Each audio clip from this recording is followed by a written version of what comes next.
Hey, what's going on, guys? It's your boy Dangernation coming at you live again with another Thursday night breakdown.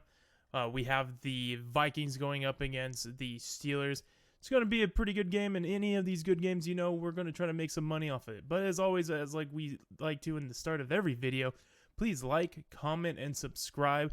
Helps out the algorithm, helps us get ads, helps us get all that good thing, helps us get going.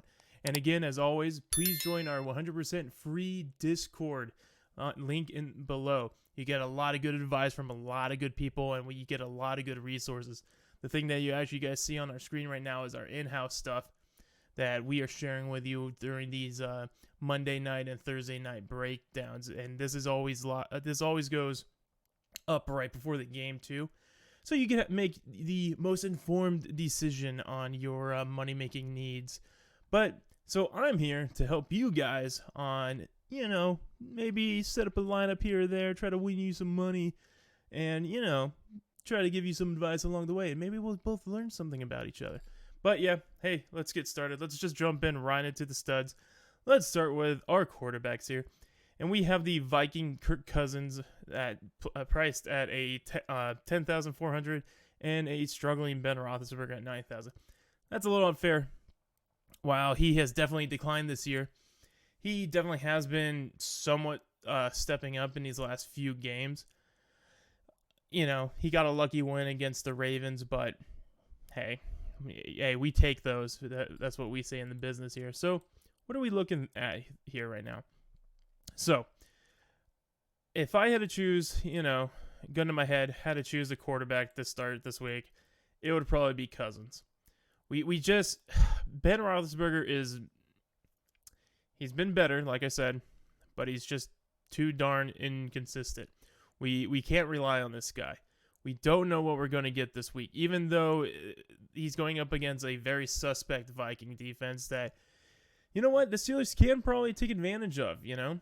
But, I mean, if you're really struggling and if you really do want to start a quarterback, I think your guy to go is Kirk Cousins. Again, you're going to look at the Vikings record and you're going to think, oh, the offense sucks. The offense doesn't suck. The defense really sucks. So that's why I'm saying, hey, Ben might be still a decent play, but if you're looking to spend that cold hard cash, it might be in the Cousin route if you're thinking of QBs that are going to pop off.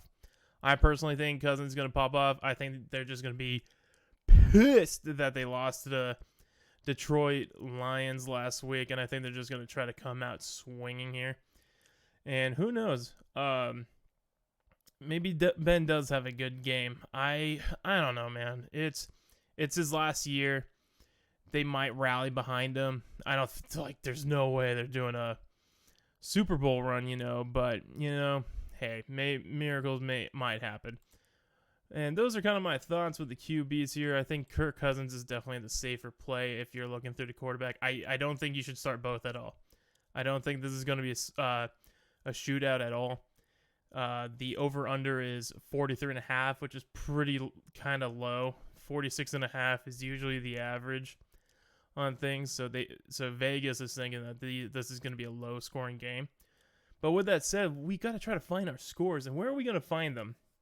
It's most likely not going to be Dalvin Cook this week because he's, I believe, out multiple weeks now with a dislocated shoulder and additional shoulder injuries. So who are our running backs? Well, we only got two. We're not looking at these guys right here. You know, they're just going to step in when these guys step out. So we're looking at Najee Harris and Madison.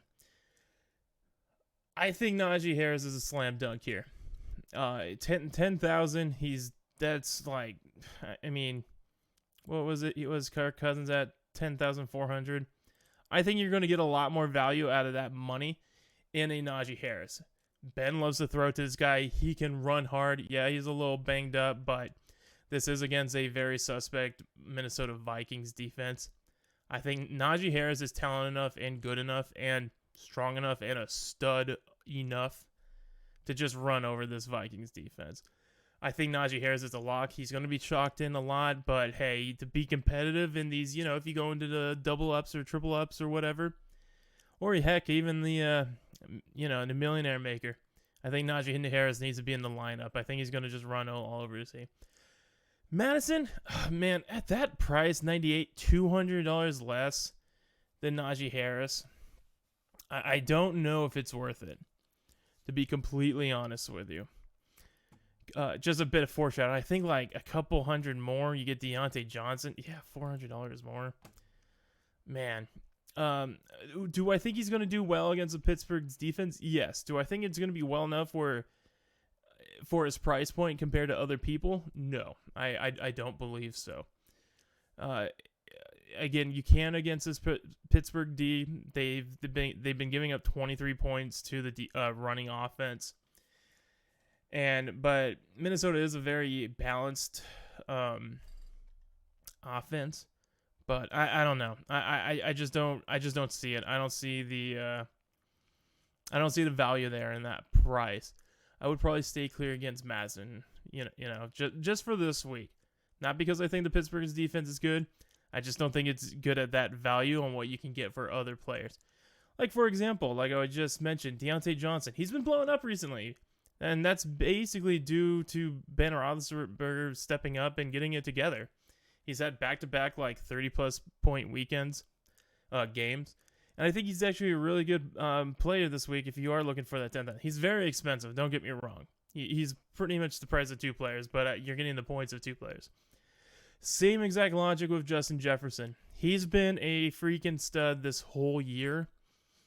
Justin Jefferson's a safe play for big numbers, and that's why both of these guys are so expensive right now. I believe Adam Thielen, he's hurt. Again, you got to monitor that. He got out of the Detroit game in the first quarter and with an ankle injury. So that's something to monitor. Would I start him if he was cleared to go at 86? Maybe. I'll leave you with that. Chase Claypool, man, he's just been struggling this whole year, and again, it's because they've been, for on most part, Pittsburgh has been on just a struggling offense.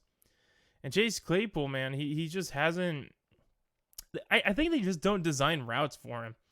Like, I think he's only had like 2 good games, but he's priced up there because he's a wide receiver too. But Deontay Johnson has just been catching every trash ball Ben has thrown his way. Chase Claypool just can. I mean, I don't blame him.